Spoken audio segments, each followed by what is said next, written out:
Ika-22 Kabanata. Panawagan sa Diyos para tulungan. Diyos ko, bakit niyo ako pinabayaan? Bakit kay layo niyo sa akin? Dumadaing ako sa hirap, ngunit hindi niyo pa rin ako tinutulungan. Diyos ko, araw-gabi tumatawag ako sa inyo, ngunit hindi niyo ako sinasagot, kaya wala akong kapahingahan.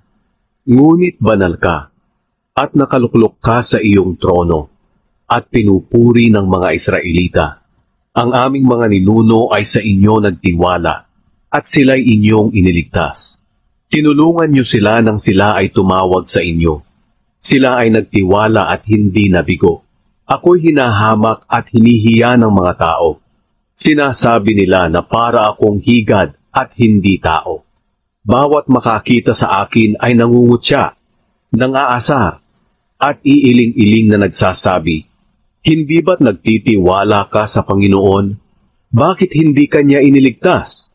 Hindi ba't nalulugod siya sa iyo? Bakit hindi kanya tinulungan?" Ngunit kayo ang naglabas sa akin sa sinapupunan ng aking ina, at mula noong dumedede pa ako, iningatan niyo na ako. Mula kapanganakan ko nakadepende na ako sa inyo. At mula noon, kayo lang ang aking Diyos. Kaya huwag niyo akong pababayaan.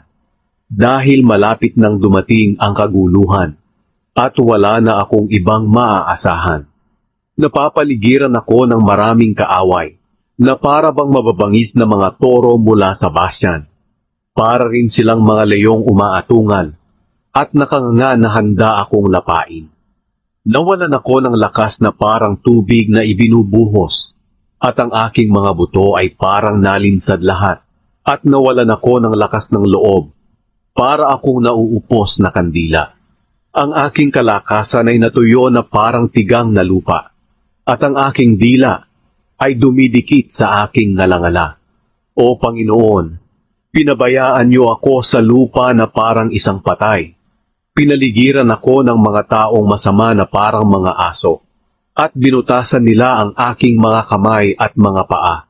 Naglalabasan na ang lahat ng aking mga buto, ngunit ako'y kanilang tinitingnan lamang.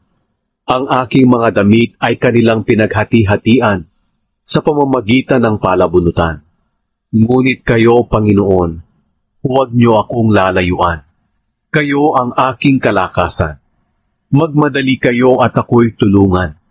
Iligtas niyo ang buhay ko sa espada ng aking mga kaaway, na tulad ng mga pangil ng aso, o mga kuko ng leon, o sungay ng toro. Sagutin niyo po ang aking dalangin. Ikukwento ko sa aking mga kababayan ang lahat ng tungkol sa inyo.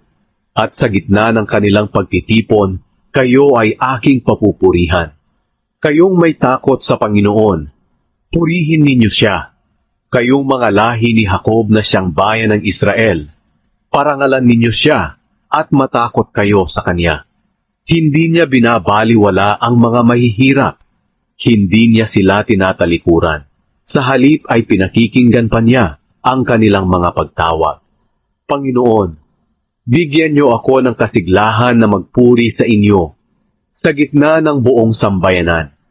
Sa gitna ng mga taong may takot sa inyo, tutuparin ko ang aking mga pangako sa inyo.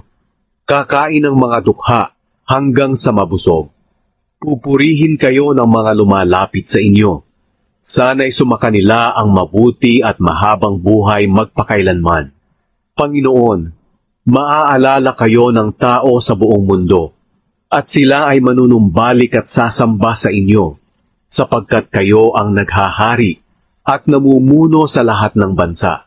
Kaya magdiriwang at sasamba sa inyo ang lahat ng mayayaman sa buong mundo. Luluhod sa inyo ang lahat ng mga mortal, ang mga babalik sa alikabok. Ang susunod na salinlahi ay maglilingkod sa inyo, at tuturuan nila ang kanilang mga anak ng tungkol sa inyo, Panginoon.